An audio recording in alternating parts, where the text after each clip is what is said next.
Now to a huge story that we're following today. He admits that he has lied, that he has stolen, even says he was addicted to drugs. But one thing that Alex Murdaugh says he's not is a killer. You remember this whole trial, right? The whole country watched back in 2023 as the powerful South Carolina lawyer was sentenced to life for killing his wife and son at their estate. Now he wants a new trial. NewsNation's Laura Ingle joins us live outside the South Carolina Supreme Court. Laura, his lawyers are asking the state's highest court to toss out that conviction. Any chance this happens?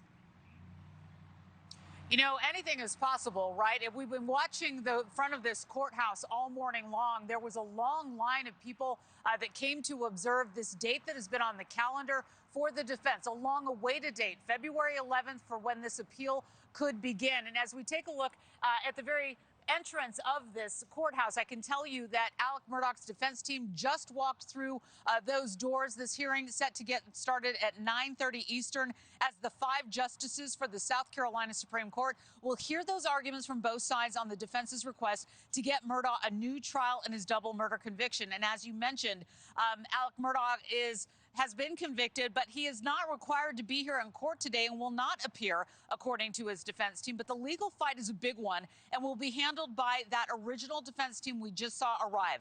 Murdaugh found guilty 3 years ago in the brutal 2021 shotgun deaths of his wife Maggie and son Paul on their hunting lodge's property. The once prominent South Carolina lawyer has adamantly denied the murders, while though admitting to stealing millions from his clients and other crimes. Now, the base of the defense's request is over the former Colleton County Court Clerk Becky Hill, who the defense argues tried to sway the jury during the trial to find Murdaugh guilty. 2 jurors previously told the court that Hill's comments may have affected their decisions. The defense has also argued that jurors became biased during the case after his financial crimes were allowed into the trial, which defense lawyers say did not support the state's theory about why Murdaugh may have killed his wife and son. Now, today's request here at the Supreme Court marks one of the last options for recourse for Alex Murdaugh.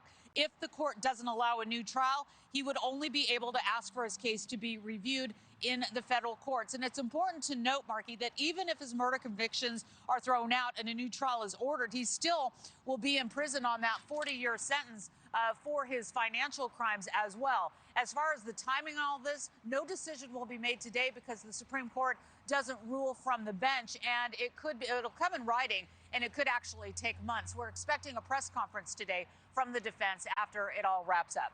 Back to you. Thank you for watching. Subscribe below and download our NewsNation app right now on your phone, and you will get fact-based, unbiased news for all Americans.